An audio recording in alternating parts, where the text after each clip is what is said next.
계속해서 또 우리 주일학교 어린이들과 같은 그런 본문으로 말씀을 살펴보고 있습니다. 제가 신학교 다닐 때에 매일마다 예배를 드렸습니다. 오전 12시까지, 오후 12시까지 오전 수업을 다 마치고 나면 이제 12시부터 1시까지 예배를 드립니다. 그리고 나서 이제 1시에 점심 식사를 하죠. 그럴 때에 이 예배에 강사로 오신 한 목사님의 말씀이 생각이 납니다. 여러분들이 목회를 할 때는 그 목회 현장이 굉장히 어려울 겁니다. 지금 우리는 너무 쉬운 목회를 하고 있는 것입니다. 앞으로 여러분들이 하는 목회 생각할 때 우리는 너무나도 안타까운 마음이 있고 참 어려움이 많을 것이다 하는 것을 느끼게 됩니다. 하고 말씀을 해주셨습니다. 정말 시간이 지나면 지날수록 제가 교회 사역을 하면 할수록 이 목사님의 말씀이 깊이 마음에 와닿습니다. 요즘 어떻습니까? 정말 서구 사회뿐만 아니라 선진국을 중심으로 해서 더 이상 기독교의 주류 가치 이것은 없어져 가고 있습니다. 기독교는 하나의 선택지에 불과하고 젊은이들은 기독교 가치를 낡은 전통이라고 생각하며 또 억압된 가치로 생각을 하고 있습니다. 이제는 절대 진리라는 그런 개념도 없어졌습니다. 그래서 기독교와 같이 절대 진리를 주장하면 거부 반응이 일어납니다.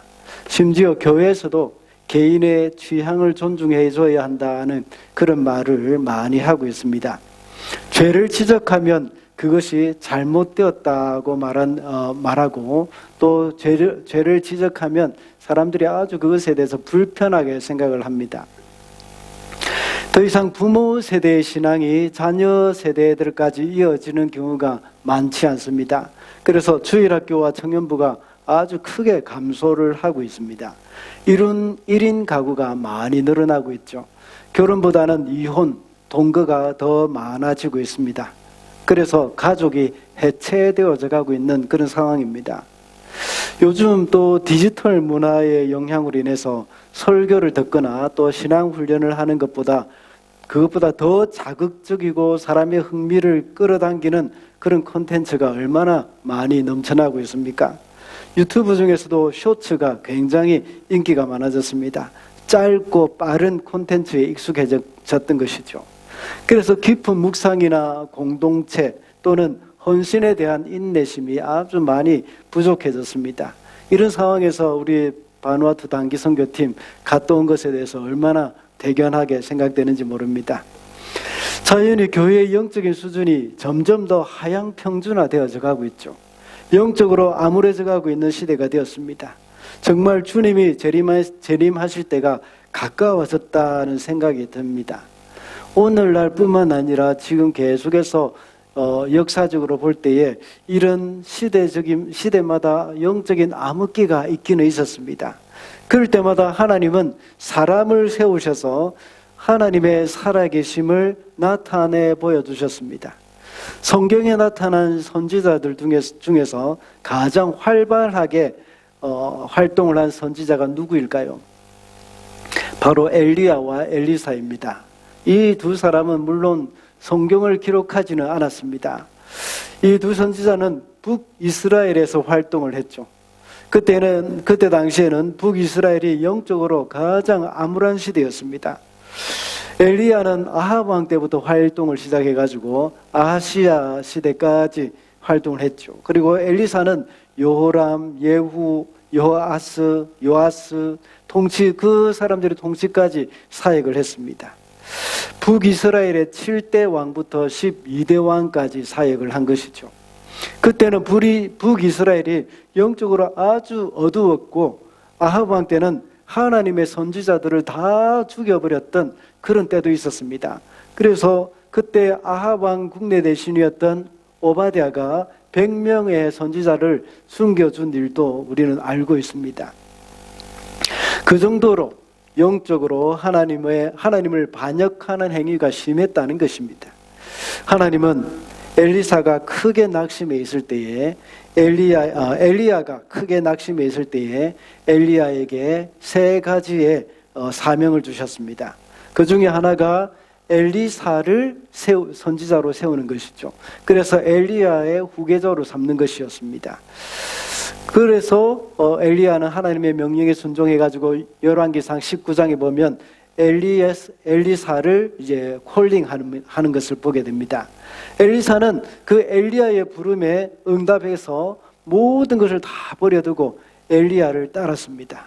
그때 엘리사는 아주 부자였습니다. 소 12결이 12결이면 24마리라는 말입니다. 소 24마리를 가진 그런 사람이었습니다. 그래서 그것을 가지고 밭을 갈았다고 했죠. 그런 부자로 살아도 분홍이었던 엘리사, 이제 그 모든 것을 버려두고 엘리야를 쫓았습니다. 그리고 그 사역을 엘리사에게 전수해 줍니다. 그때 상황은 이스라엘이 극도로 타락해서 하나님의 영적인 상태는 무너져가는, 이스라엘의 영적인 상태는 무너져가는 그런 시대였습니다.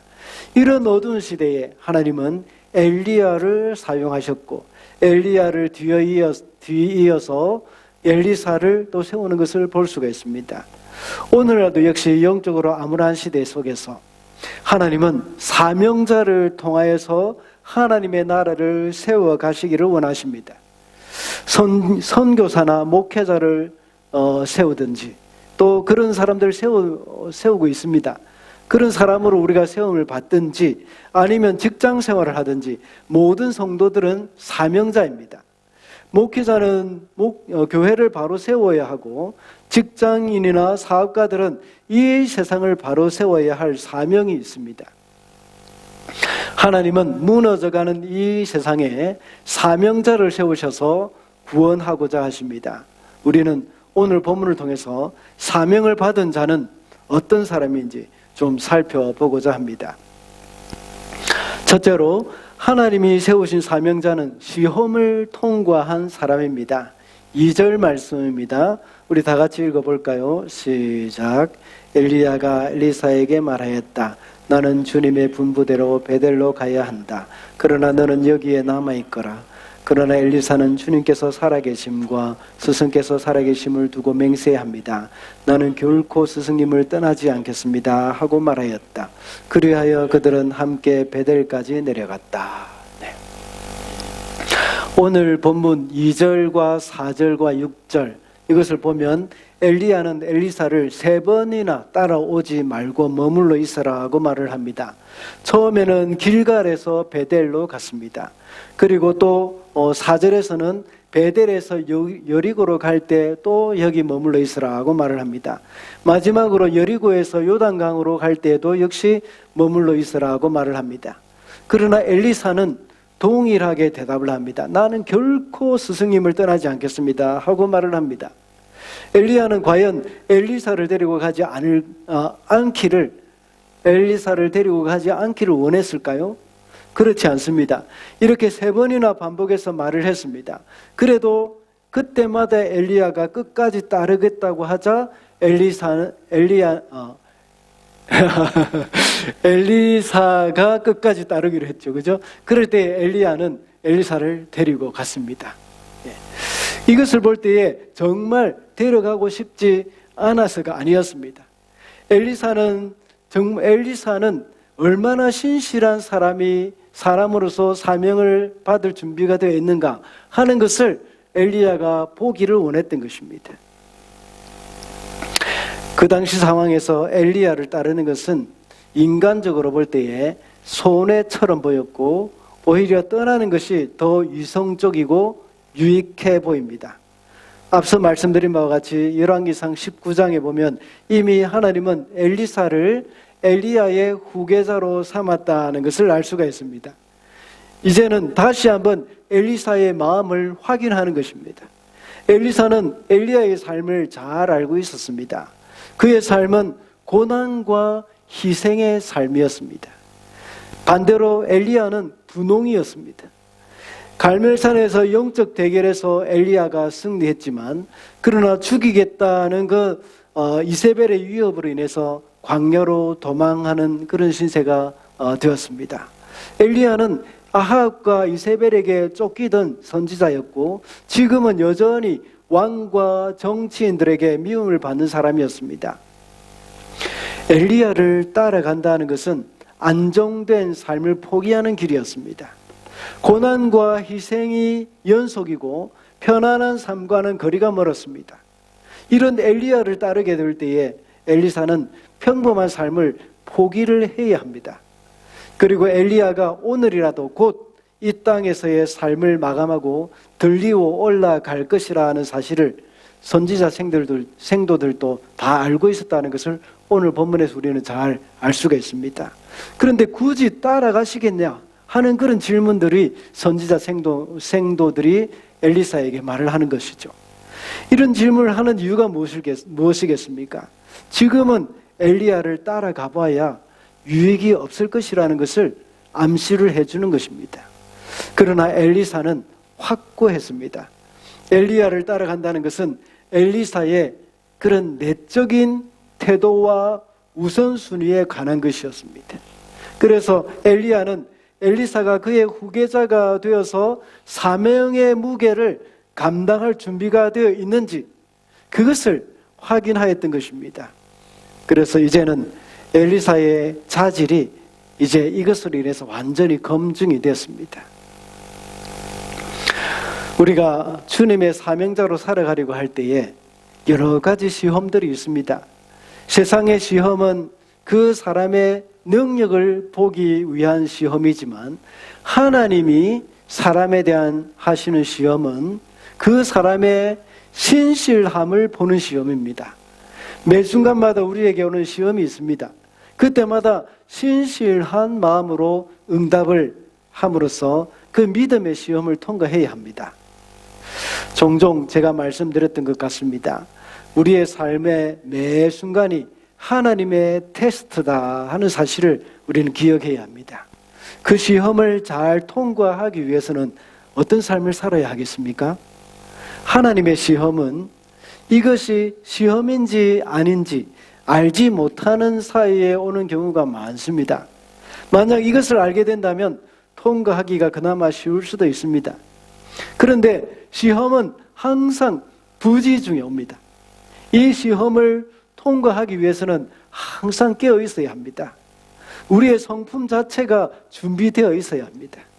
그러므로 누가 보지 않아도 우리는 진짜로 살아야 하는 겁니다. 진짜로. 하나님의 시험은 외적인 성과보다는 우리의 내면의 진실함을 보십니다.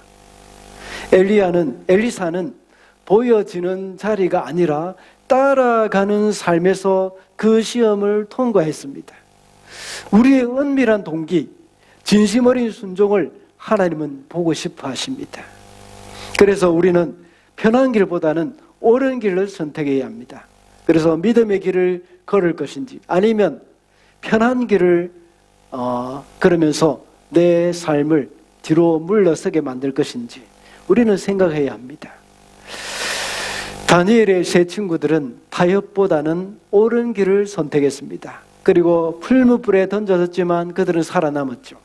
그리고 다니엘도 역시 사자굴 앞에서 믿음을 지켰습니다. 예수님은 어땠습니까? 광야에서 줄이실 때에 금식기도 하실 때에 세 가지 시험에서 당신의 유익을 위해서 선택하지 않으시고 하나님의 말씀에 따라 선택하셨습니다. 우리는 그런 길을 갈 수 있어야 합니다. 우리가 조심해야 할 것이 있습니다. 만약 우리가 이런 거창한 시험만 생각하게 된다면 그런 경우에는 우리는 허점을 노출되기가 쉽습니다. 그것은 지극히 사소하고 작은 일상의 생활에서 오는 시험, 그것을 놓칠 때가 있습니다. 남의 험담을 하는 그런 대화 같은 경우, 그런 것은 전혀 시험거리도 아니고 아니라고 생각할 수도 있습니다. 그리고 사소한 거짓말, 과장된 말, 전혀 이런 것은 시험거리라고 생각 들지 않을 수도 있습니다. 자신도 모르게 은근히 자기 자랑을 하는 것도 역시 우리가 간과하기 쉬운 시험들입니다. 또는 아내나 자녀들에게 버럭 소리를 지르며 화를 내는 것도 역시 하나님이 우리를 테스트하는 순간이라는 것을 우리는 명심해야 합니다. 그러므로 우리도 역시 시험을 잘 통과하여서 사명을 받은 사람으로서 하나님께 쓰임을 받도록 해야 하겠습니다. 둘째로 하나님이 세우신 사명자는 하나님의 능력을 구합니다. 9절 말씀을 우리 다 같이 한번 읽어주시겠습니다. 시작.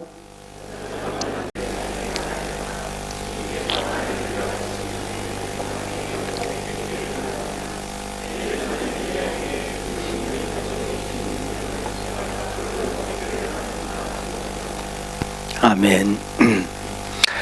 엘리야를 끝까지 따라오는 엘리사에게 무엇을 원하는지 물었습니다. 엘리사는 엘리야의 능력을 갑절로 받기를 원한다고 대답을 합니다. 이 말은 엘리야 선생님보다 내가 2배로 더 능력 있는 사람이 되기를 원합니다 하는 그런 의미가 아닙니다. 여기서 말하는 갑절을 달라고 하는 말은 엘리야의 능력을 다른 제자들에게도 주겠지만 다른 제자들보다 자기에게 갑절을 달라 하는 그 말입니다. 어떻게 보면 욕심이 좀 많고 이기적인 요구라고 생각이 들 수도 있습니다. 그런데 여기서 말하는 갑절이라는 이 말은 유산을 장자에게 줄 때 하는 말입니다. 보통 장자에게는 다른 아들보다 갑절의 유산을 줍니다. 이렇게 함으로 그 맏아들이 그 가문을 이어가는 권리를 가지는 것입니다. 이와 같이 엘리사가 이 말을 하는 의미는 엘리야의 그 사명을 자신이 전수받겠다 하는 그런 말입니다. 그래서 엘리야가 걸어간 길을 걸어가겠다 하는 그런 말이죠. 그런데 자신에게는 엘리사에게는 엘리야가 행하던 그런 능력이 없습니다. 어떻게 보면 지금까지 있어 왔던 아합과 이세벨의 시대보다 더 영적으로 암울한 시대를 책임져야 하는 상황입니다. 이런 자신에게 이 엘리야에게 주셨던 그 하나님의 능력이 필요한 것은 정말 당연한 일이지 않습니까? 그래서 그 일을 잘 감당할 수 있도록 해야 합니다. 이러한 능력은 성령으로 가능한 것입니다. 사명을 감당함에 있어서 우리의 신실함, 이것은 필수적인 자질이지만 성령님의 능력이 없다면 그 사명은 온전히 이루어질 수 없는 그러한 것이기도 합니다. 그렇다면 우리는 능력을 얻기 위해서 어떻게 해야 할까요? 하나님께 구해야 합니다. 엘리사에게 너에게 어떻게 해주기를 바라느냐 하고 물었습니다. 그럴 때 엘리사가 능력을 구했던 것입니다. 엘리야에게 물려받은 이 사명을 감당할 수 있는 능력을 받기를 원한다는 말입니다. 이 말씀을 보면서 혹시 여러분들 뭐가 생각나는 것이 없습니까? 바로 솔로몬의 기도입니다. 솔로몬이 하나님께 1000번제를 드렸을 때에 하나님이 솔로몬에게 나타나셔서 네가 원하는 것이 무엇이냐 하고 물으셨을 때에 솔로몬이 하나님께 무엇을 구했습니까? 이 백성을 잘 다스릴 수 있도록 지혜를 주시옵소서 하고 기도했지 않습니까? 엘리사의 요구는 바로 솔로몬의 기도와 동일한 내용입니다. 엘리사는 좀 더 현실적인 것을 구할 수도 있었을 것입니다. 제가 나귀 한 필만 가지게 해주십시오. 그래서 온 이스라엘을 다니면서 하나님의 말씀을 전하겠습니다 라고 요구할 수도 있습니다. 아니면 편안히 거할 수 있는 집이나 선지 생도들이 살 수 있는 그 기숙사 하나 만들어 달라 하는 그런 요구도 할 수도 있을 것입니다. 그렇지만 그는 솔로몬처럼 부도 명예도 구하지 않았습니다. 그를 괴롭히는 원수를 제거해 달라는 그런 요구도 하지 않았습니다. 다만 엘리야의 사명을 이어갈 수 있는 그 능력, 그것을 원했던 겁니다. 우리가 이 땅에서 사명을 감당함에 있어서도 역시 성령님의 능력이 필요합니다. 그리고 우리 중에 대부분의 사람들은 이미 이런 능력과 은사를 받았습니다. 신약의 시대는 구약과 달리 이미 성령님이 우리 가운데 임하셨습니다. 그래서 하나님이 주신 많은 재능과 은사들을 능력으로 받은 사람들이 많이 있습니다. 대부분이 아마 그럴 겁니다. 어떤 사람은 노래를 잘하는 은사를 받은 사람이 있는가 하면 또 어떤 사람은 그림을 그리는 은사를 받았습니다.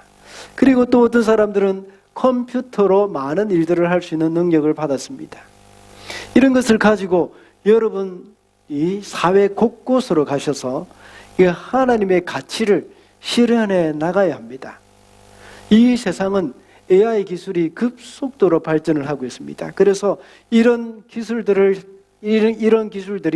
악한 일들에 쓰이지 않고 이 세상에서 정말 유익하게 쓰일 수 있도록 하는 것이 여러분의 사명이기도 합니다.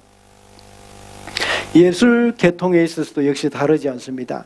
요즘 순수 예술을 하는 사람들 중에 많은 사람들이 건전하지 못한 쪽으로 가는 경향이 참 많습니다. 자신의 감정이나 또 직감에 충실해야 한다는 그런 이유로, 그런 핑계로 또 마약이나 쾌락에 빠져드는 사람들이 얼마나 많이 있습니까?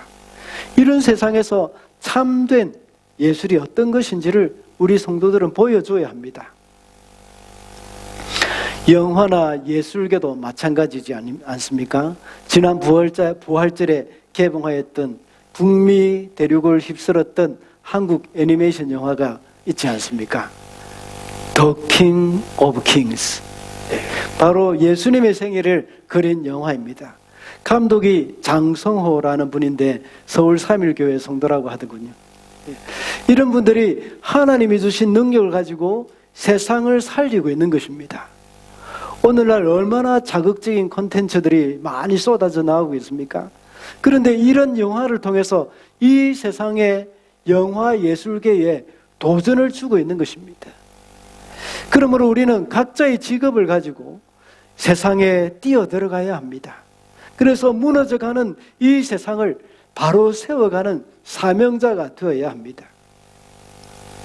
19세기 네덜란드의 신학자이며 정치가인 아브라함 카이프는 모든 직업과 기술은 하나님의 영광을 위한 것이며 그리스도인은 세상을 섬기기 위해서 전문성과 기술을 개발해야 한다라고 말을 했습니다. 우리는 각자의 영역에서 전문가가 되어야 하고 뛰어난 실력으로 이 세상을 섬겨야 하는 사람들입니다. 이 세상이 어두워 갈수록 이런 사람들은 빛을 발하게 될 줄로 믿습니다.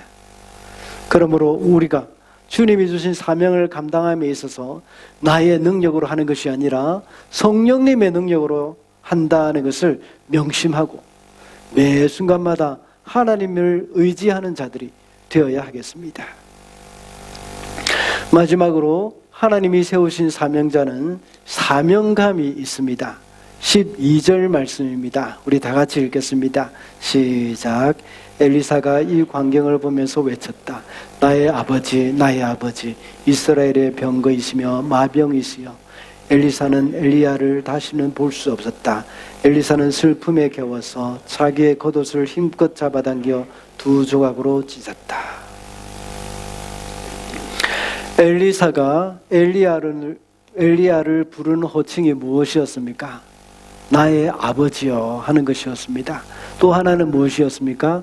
이스라엘의 병거와 마병이시여 하고 호칭을 했습니다.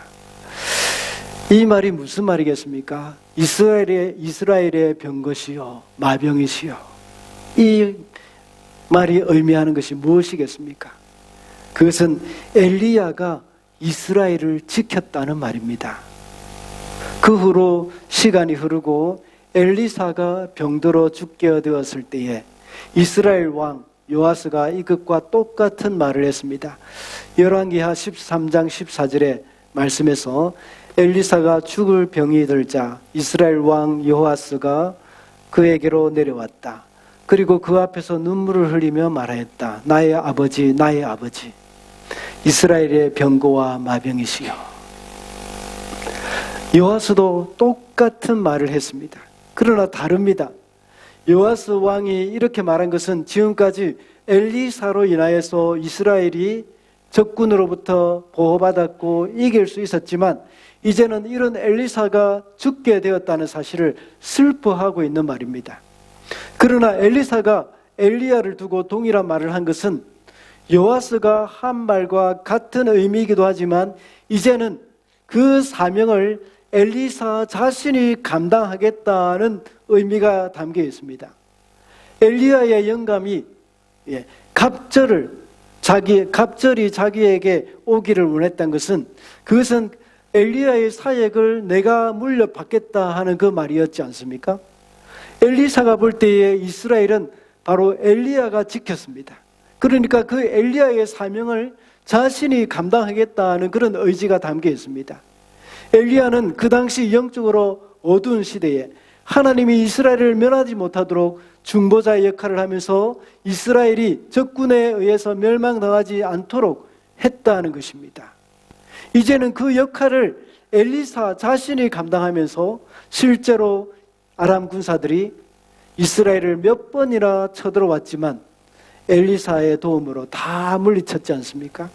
그뿐만 아니라 여호사밧과 이스라엘 왕 여호람이 에돔 왕과 연합해가지고 거기 모압을 치러 갔을 때도 여러분 혹시 그것을 기억하십니까?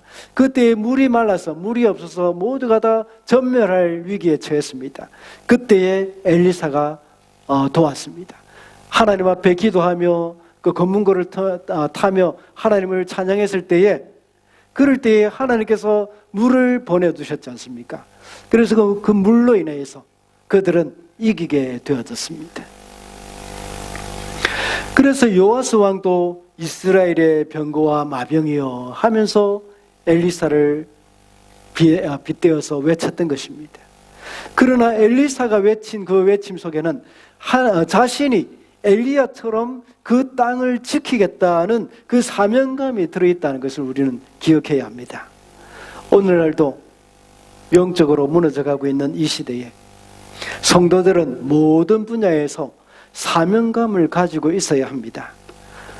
그저 나 하나 잘 먹고 잘 살겠다는 그런 마음으로 직업을 찾거나 일을 해서는 안 됩니다.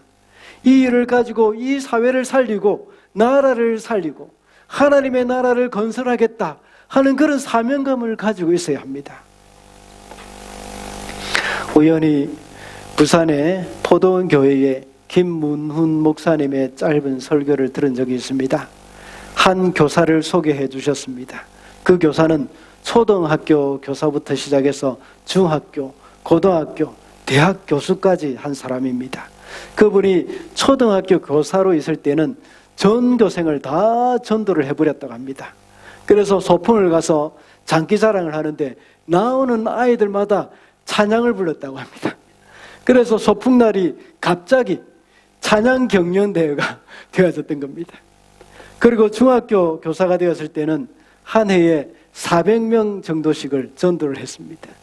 학교에서 무슨 일만 맡겨놓으면 그 선생님은 확실하게 처리를 했습니다. 그 선생님이 교육시켜서 아이들을 데리고 나가면 모든 상을 다 휩쓸어 버렸다고 합니다. 그리고 고등학교 선생님이 되어서도 그 선생님이 대구 경화여고, 제가 옛날에 대구에서 사역할 때에 경화여고 자주 갔던 적이 있습니다. 신방 가기도 하고 아이들에게 맛있는 거 사가지고 갈 때도 있었습니다. 그 경화여고 3학년 주임 선생님이 되었을 때는 전국 최고의 대학 진학률을 기록했다고 합니다. 이 선생님은 학교에 가는 이유가 전도하기 위해서 갔다고 합니다. 그렇게 전도를 하고 복음을 전할 뿐만 아니라 자신이 학교에서 교사로서 맡은 일도 확실하게 감당하는 사람이었습니다. 이런 사람이 바로 사명감을 가지고 일을 하는 사람입니다. 절대적인 기준이 무너져가고 영적으로도 역시 칠흑 같은 어두운 이 시대입니다. 우리는 사명감을 가지고 이 땅을 지켜나가는 엘리야와 같은 사람, 그리고 엘리사와 같은 사람이 되어야 합니다. 특히 주님께서 맡겨주신 그 일들을 감당해 나가면서 어려움이 참 많이 있을 것입니다. 그런 어려움이 닥쳐왔을 때에 그 어려움을 극복할 수 있게 해주는 힘이 바로 사명감입니다. 하나님과 멀어져 가는 이 세상을 다시 하나님께로 인도할 수 있는 그런 사람이 되어야 하겠습니다. 그래서 사명감을 가지고 하나님이 주신 이 땅을 지켜가는 사람들이 되시기를 바랍니다. 엘리야와 엘리사는 구약의 모든 선지자들의 대표라고 할 수 있습니다. 왜 북이스라엘에 이런 능력 있는 선지자가 있었을까요? 그만큼 그 시대가 타락하여서 하나님으로부터 멀리 떨어져 있었기 때문입니다. 그런 사회에 하나님이 엘리야와 엘리사 같은 사람을 보내셔서 사람들을 일깨웠습니다. 서론에서 말씀드린 바와 같이 오늘날도 그때 못지않게 영적으로 어두운 시대임이 틀림없습니다. 우리가 이 어두운 시대에 우리가 이 시대를 따라가 버린다면, 우리가 이 시대를 본받고 살아간다면 우리는 이 사명을 감당할 수가 없고 또 이 세상에서 빛으로 소금으로서 역할들을 감당할 수가 없습니다. 이런 시대에 하나님은 사명자를 세웁니다. 거룩하고 순결한 사람을 사명자로 세웁니다. 하나님이 세우신 사명자는 시험을 통과한 사람이라고 했습니다. 이것은 내적인 자질을 가리킵니다. 우리도 역시 사명을 잘 감당하기 위해서는 우리의 내면의 자질을 잘 준비해야겠습니다. 그리고 하나님이 세우신 사명자는 하나님의 능력을 구하는 사람이라고 했습니다. 이것은 외적인 자질로서 우리의 은사와 재능에 속하는 것입니다. 그래서 내가 가진 이 은사와 재능, 이것을 주를 위해서 사용을 해야 합니다. 마지막으로 하나님이 세우신 사명자는 사명감이 있는 사람이라고 했습니다. 사명감이 있는 사람은 어떤 어려움이 와도 하나님이 주신 그 사명을 이룰 수 있는 힘을 가지게 됩니다. 여러분이 속한 곳 어디입니까? 이 세상 구석구석에서 주님의 빛을 발하면서 하나님의 나라를 세워가는 저와 여러분이 되시기를 바랍니다. 기도하겠습니다.